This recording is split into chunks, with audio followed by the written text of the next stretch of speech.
Hello there and welcome back to the Willie Fast Garage, where today I'm making a video underneath my old trusty X5. So the old X5 was making a rattling noise or quite a violent type noise underneath. Sounded like right from the center console, and I drove it like that for quite some time until I finally went under there and looked and found the center bearing that's kind of housed in a rubber holder.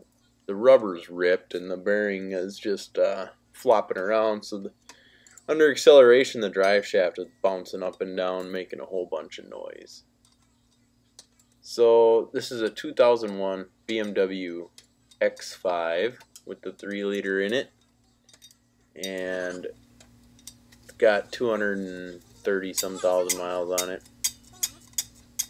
And here's a little video on how to do it. First thing we're doing is we're going to take out the drive shaft bolts at the transmission end. Now my Bentley manual says you got to remove the whole drive shaft to do this job, and I didn't want to do that, so I was able to do it without pulling the whole drive shaft out. The reason I didn't want to pull the whole drive shaft out is because you have to drop the exhaust, and there's some rusty exhaust bolts. I just didn't want to deal with it, so I was able to do it without dropping the whole drive shaft. And stay tuned, you'll see how I did it. So first things first, we'll get the drive shaft bolts out. They're 18 millimeter, and I used a ratcheting wrench and a regular wrench to get some of them, and then ended up having to break out the half drive ratchet for some of them because they were pretty tight.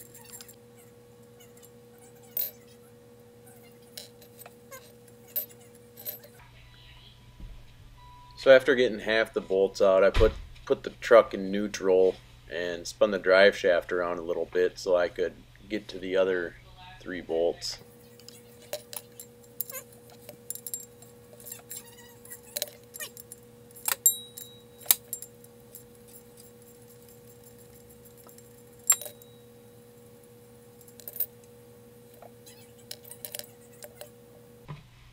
So with all the bolts out, you still can't drop the drive shaft down until you drop the center bearing out of the way, because the drive shaft slips over a little peg on the end of the transmission coupler, and you're unable to get the rubber coupler, the jubo, out of there. So before I get too far, I decided I better get the bolt out of the center, the drive shaft there. There's a bolt right after the U-joint before it goes to the front section of drive shaft. I believe it was also an 18 millimeter. When I was putting a wrench on it there, you can see me messing with it, I found out the U-joint's got a little play in it, so I was a little concerned about that, but I already have a new jubo and a new center bearing, so we're going to put that in and see what happens. It doesn't look like the U-joint's really available separately, so we're going to try this. So I got up and put the e-brake on so I could really reef on this. This bolt in the center was very, very tight. Sometimes it's tough to get any good leverage on these things when you're laying on the ground under the car, but I was able to get it without putting a cheater on the wrench. But next step would have been to put a pipe on the end of the wrench there and really pull on it. So I tried to work that center bolt out with the U-joint straight there, and it doesn't come all the way out, and it started to get hard to turn, so dropping the center bearing next, so I can put a bend in the U-joint and get a little more room at it. So after that, it was just a matter of getting the drive shaft down. I ended up having to get a pry bar out and kind of pry against the jubo there, pull it out of there. but I was able to get it without dropping the whole drive shaft down or pulling the exhaust or anything. So I finished working that center bolt out, or just before I did, I got the marker out and put a mark on the drive shaft before I separate it so that I get it back together in the same place so that it's not out of balance. Looking back, I probably should have put a mark on the section that from the transmission to the drive shaft itself, so that I could align that up the same. The new, if you're reusing the rubber drive shaft coupler there, the Jubo, you'll want to mark that too. The drive shaft and the Jubo have dots on them from the factory, so you can line those up, but I should have put a mark on the transmission end of things.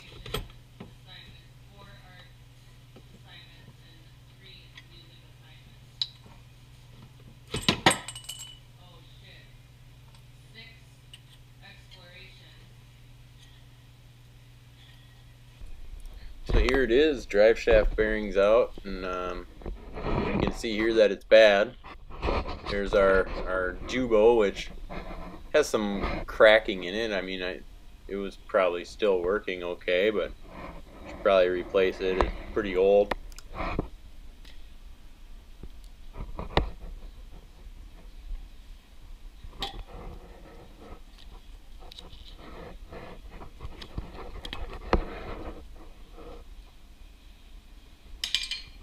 So we just ripped the center bearing apart. The rubber was already torn. Next step is to get the bearing off. First step should have been to clean my workbench because there's all the kids stuff up there, but we just put her in the vise and started pounding on it. The rubber that was holding the outer part of that center bearing is still around the bearing here, so I tried a couple of different hammers. So I did the dead blow and then the steel hammer, and just a soft punch so I didn't damage the drive shaft, but I beat on it pretty good, as you can see here. That didn't get it. I tried it this angle and gave it a few good whacks and noticed that rubber was moving. So after that, I just wiggled the bearing out of the rubber, which, you know, this is where I realized I didn't have a good bearing puller for doing this job. It would be ideal to have the type that you can clamp on from the bottom side of it and then pound it off, but this worked okay for doing it on the floor in the garage. So once I got that bearing exposed, I tried clamping it in the vise, but that didn't work. So we ended up on the floor using the old Jubo, aluminum drift, and a hammer, and we just pounded the bearing off.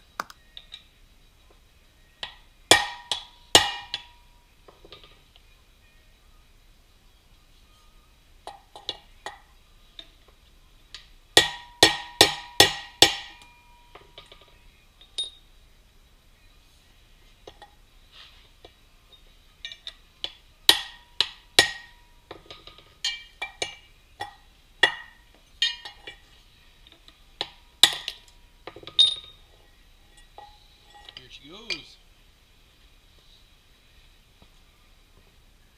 Now for putting the bearing on, I propped the drive shaft up on the old Jubo and some 2x4 so I didn't damage the end of it, and went about looking for something to fit over the end that would push on the inner race of the bearing so it didn't damage anything.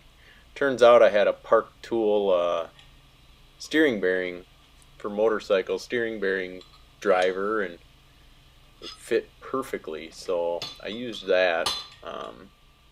A big deep socket, or piece of steel pipe, or whatever you could find would work fine. The bearing's a press fit, but it's not.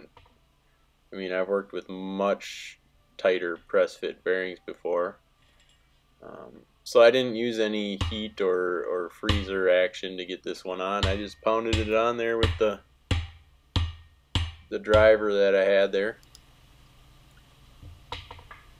It probably was on all the way at this point, but I always like to hear a difference in the when I'm tapping a bearing down in the sound of the, you know, tap. I'm telling you it's driven all the way down. So I put the park tool on there with the steel hammer and just made sure it sounded right.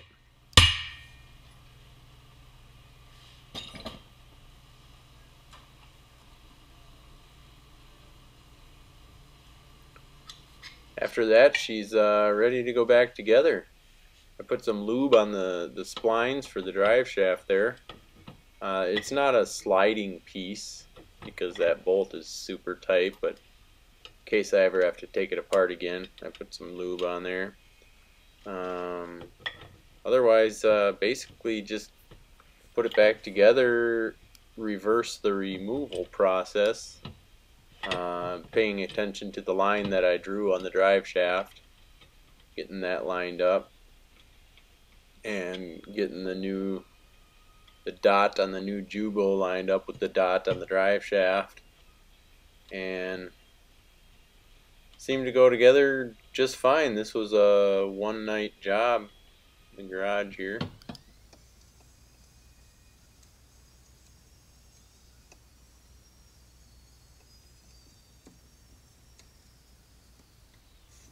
Just like in the removal process, putting the drive shaft on was a bit of a challenge.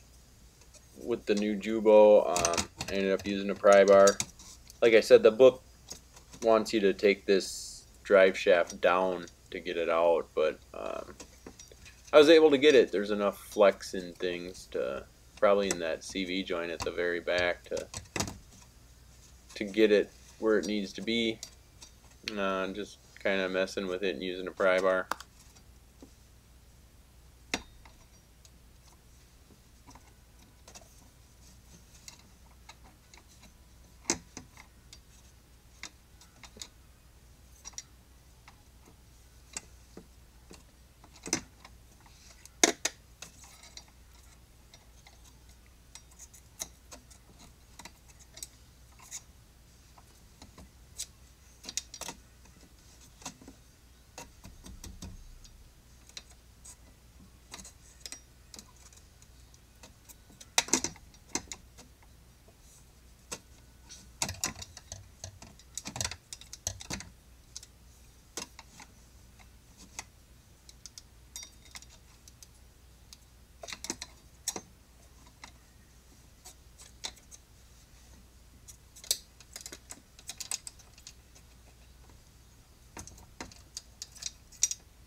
So after getting the drive shaft into place on the transmission end, I hung the center bearing up loosely, put a couple nuts on there to hold things up, and then I put all the bolts in the transmission end.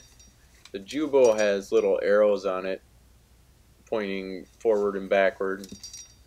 The arrows pointing back go towards the drive shaft, and the arrows pointing forward go towards the transmission. Just tells you which bolt holes are for which part.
we got all my bolts in the Jubo. We got all the bolts in the center bearing here.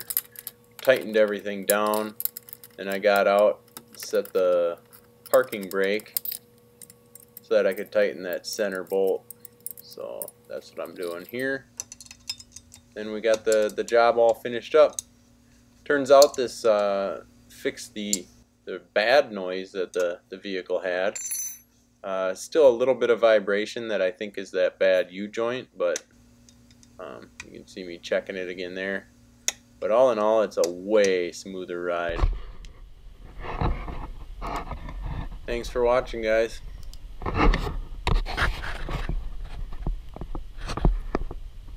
18, 18, 13, ratchet, pry bar.